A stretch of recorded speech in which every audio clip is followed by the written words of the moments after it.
complicated. Hey, ladies and gentlemen, welcome back to Hey Neighbor. It's been a little bit since you've heard from me. We've been out working. It's that time of year. It's annual meeting season, budget season. All the seasons happen this last quarter of the year.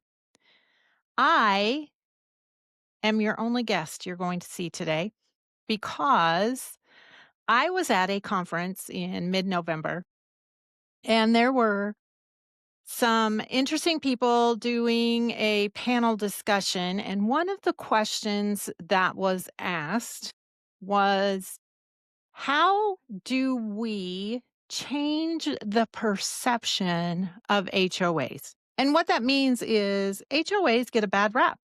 They're always seen as negative rather than positive.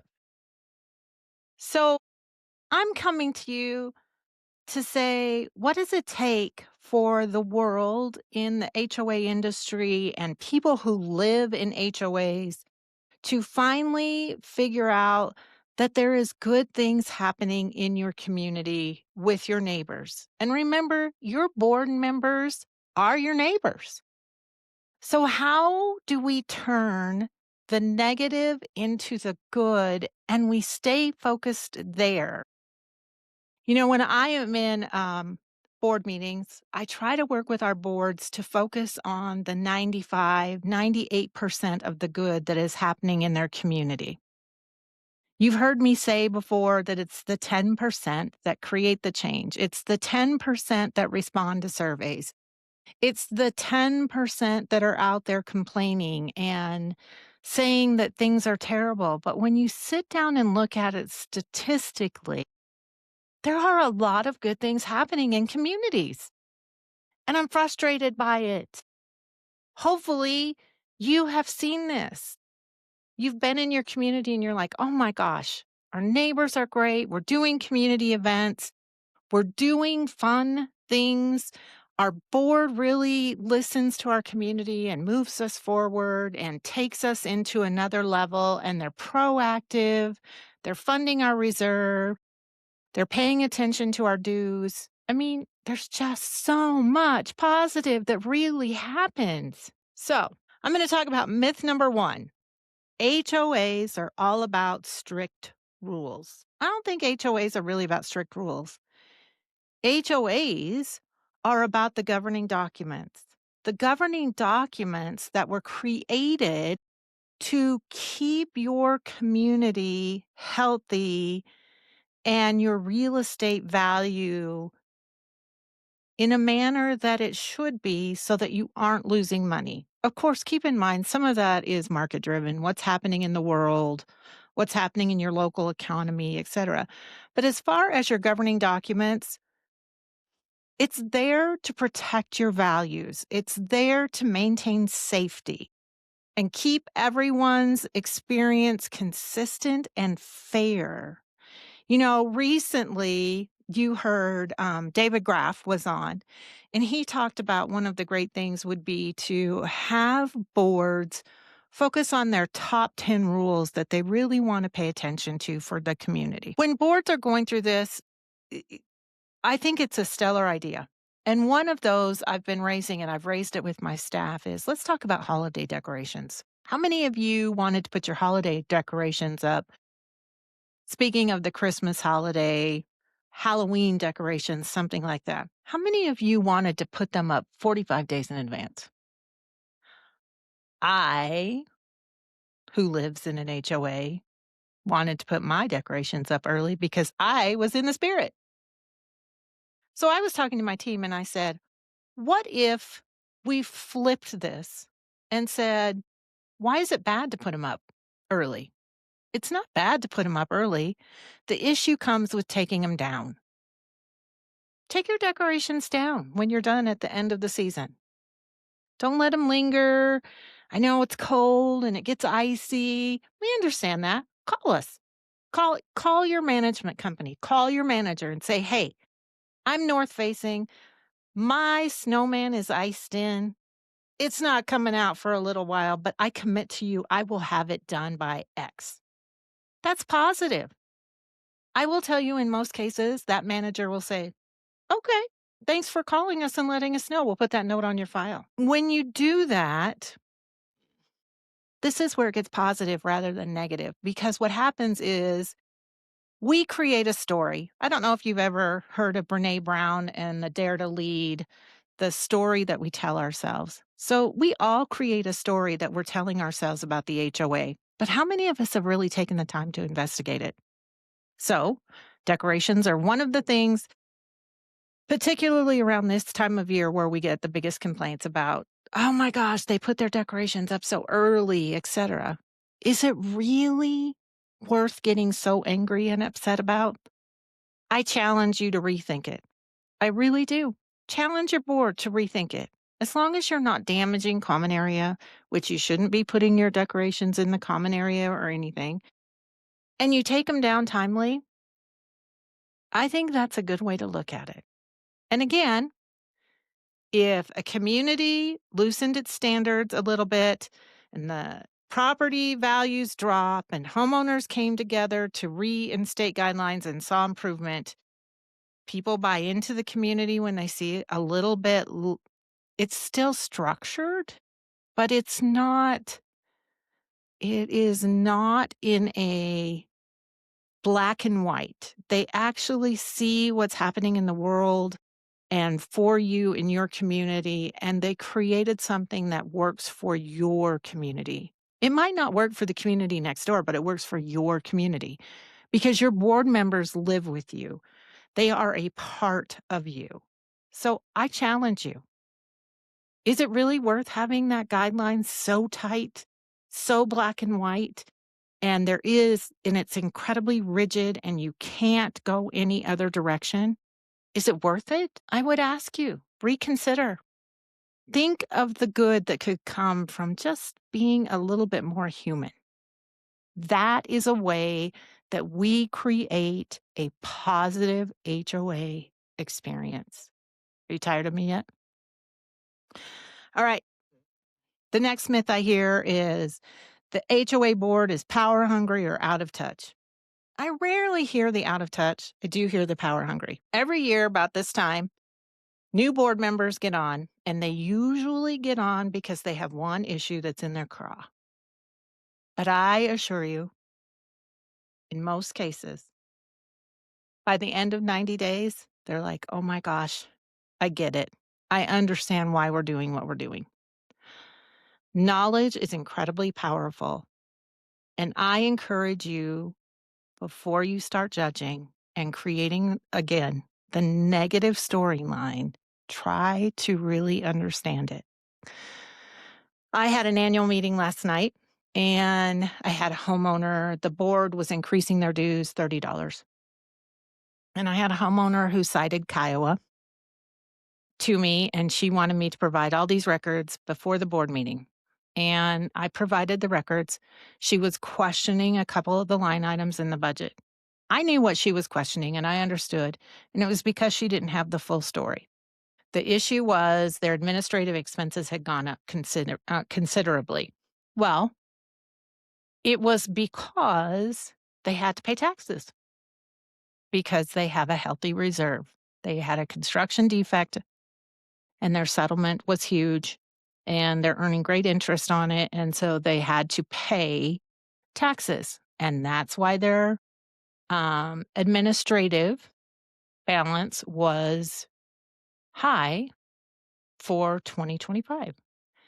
Now, I knew that was a simple answer, but I wanted her to see in transparency where the money was and that nothing was going on. It wasn't painful.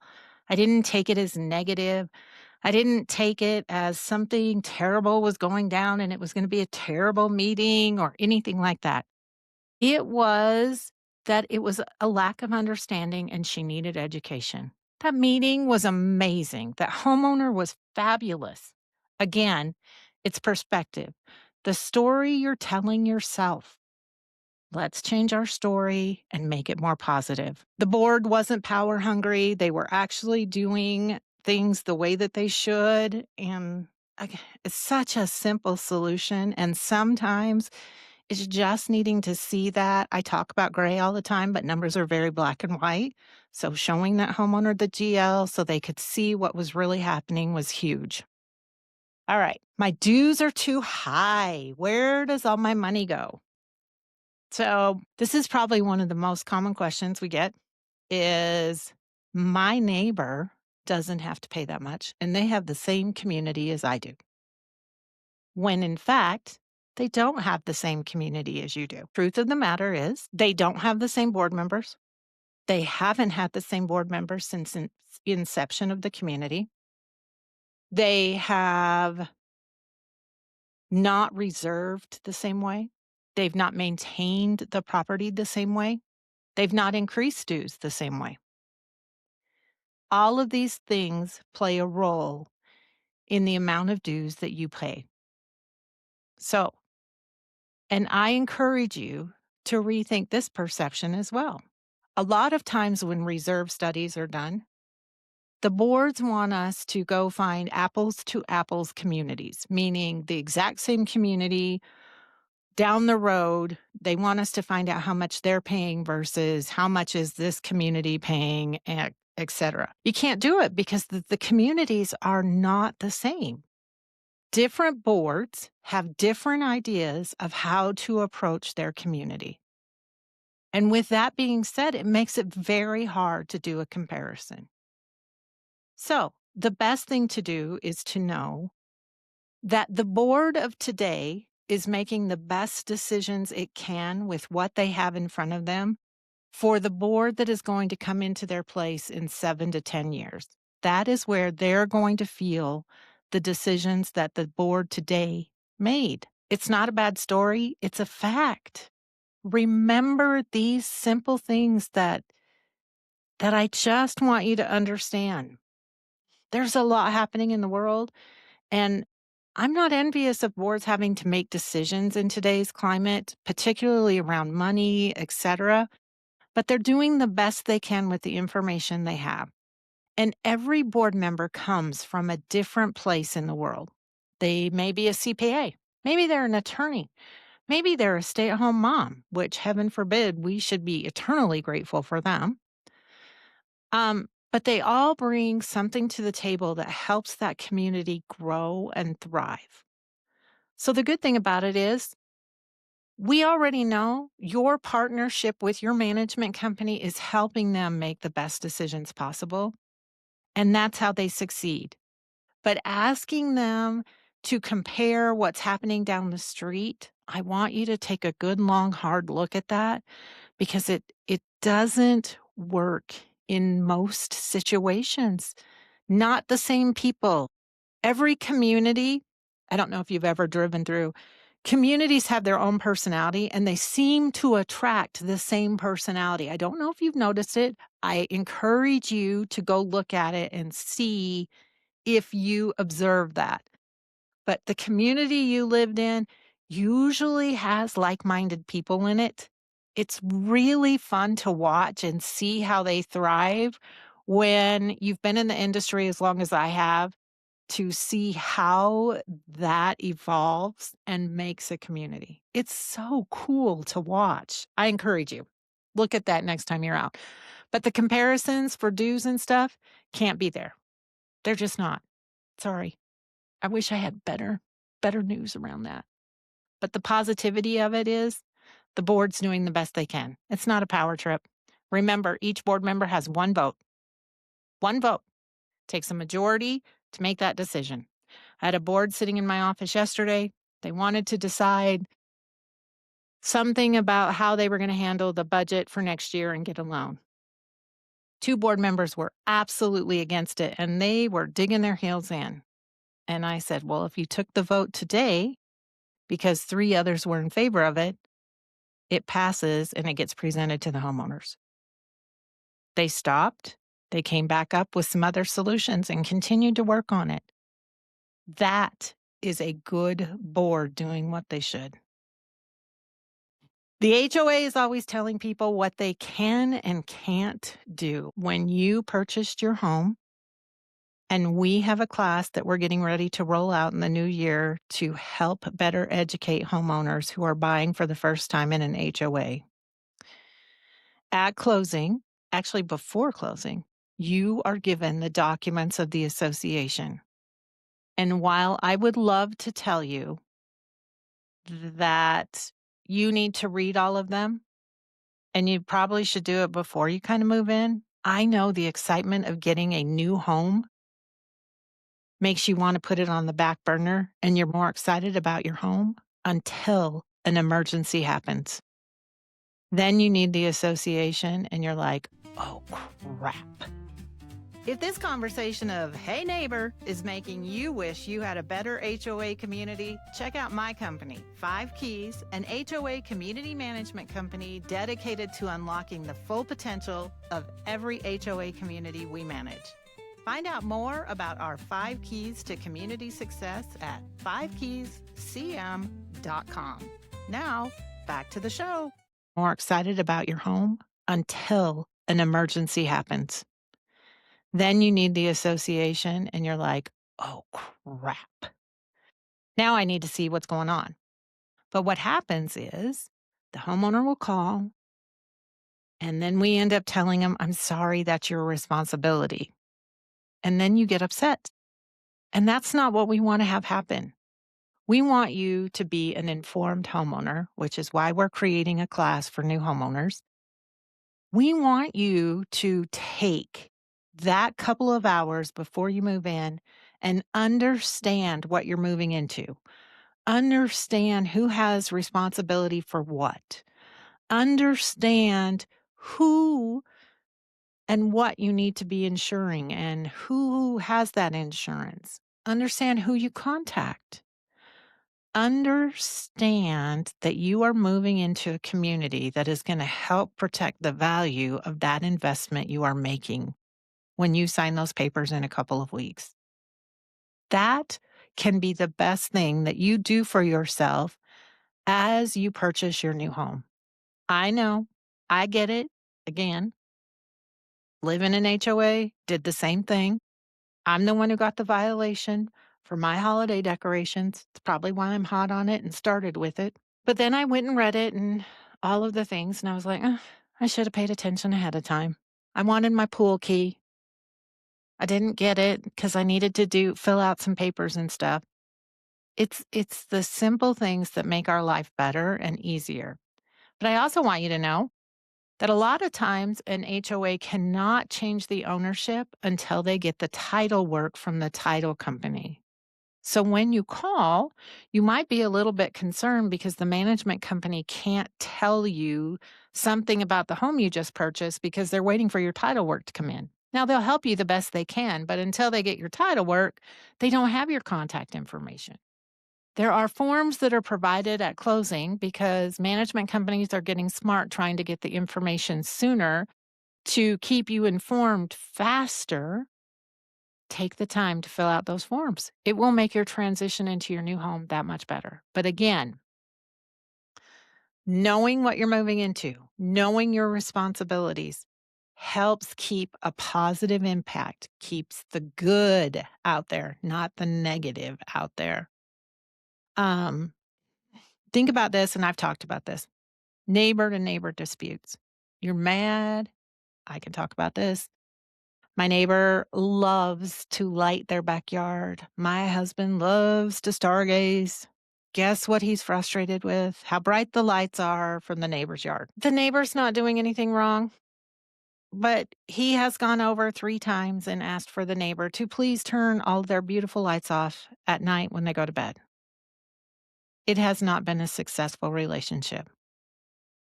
But it is not the HOA's responsibility.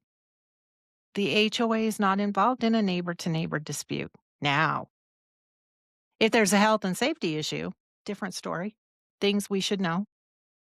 But for the most part, neighbor to neighbor disputes, we encourage you to talk to each other. How many times have you sent an email when you were mad and thought, oh my gosh, I wish I could retract it.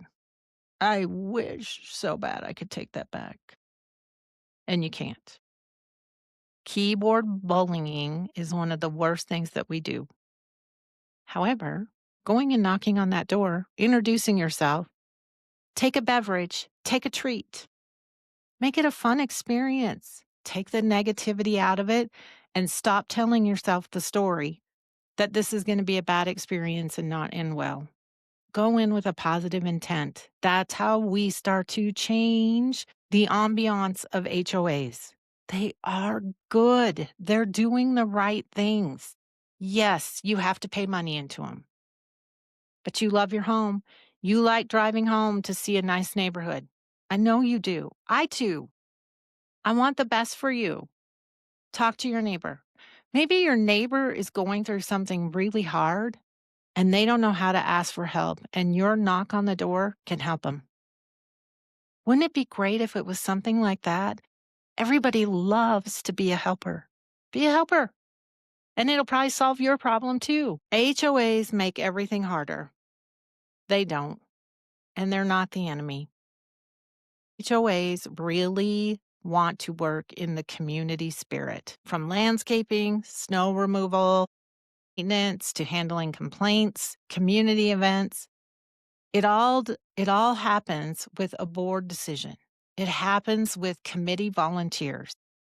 All of those things make a community successful. When, excuse me, we armchair quarterback, it doesn't help us. Get involved. Ask. Volunteer. Join us. It's not miserable. Though I will tell you, yesterday on the Today Show, Mila Kunis, I don't know if you know her. She's an actress. Did the movies Bad Moms. Was on talking about her HOA and the fact that she is the board president and nobody tells her thank you. And she was like, just a simple thank you. I encourage you to watch that clip. Now, her HOA is 8 houses. 8 houses, and she's frustrated because people don't tell her thank you. People don't respond. You know, when we don't respond, it's sad because the board's really wanting your input on the project they're trying to complete, on the color schemes that they're trying to put forth. And yet, if we don't respond and the board makes a decision, then we're upset that the board acted. Well, they acted with that small percentage of input that they had. How long does it really take for us to respond? I'm guilty. I hate a survey link too. But sometimes that's the only way to get the information. And if people aren't attending meetings, then the best way to do it and get the most people involved is to send out a survey and ask for your feedback that way. Do that. That's how the HOA becomes your friend, not your enemy. That's how it doesn't become harder. That's how the boards make educated decisions and then you're happier to come home at night. I want us to be happy living in our HOAs. Again, remember, I live in one too. So I feel everything that I'm saying here. Um, the best thing that we can do is remember HOAs exist to protect the values of our communities. They help us reduce headaches. They maintain our safety and cleanliness in the common areas. They stabilize our property values. They help us when there's something you don't want to deal with. And then more than anything else, when you understand the purpose behind the policies, you stop seeing HOAs as a problem and start seeing them as a partner in making your community better. We are all here to do the best job we can. And each one of us, homeowner, board, committee member, manager, management company, play a role in that success. But it all starts with us reframing our story. And I encourage you to reframe the story you're telling yourself about your HOA and make it great. because that's what your HOA really is great when we look at it from a different light. Thanks for joining. Hey, neighbor, and I'll see you next time. Thank you for joining us for this episode of Hey Neighbor. Subscribe wherever you get your podcasts for more insights on building better communities together.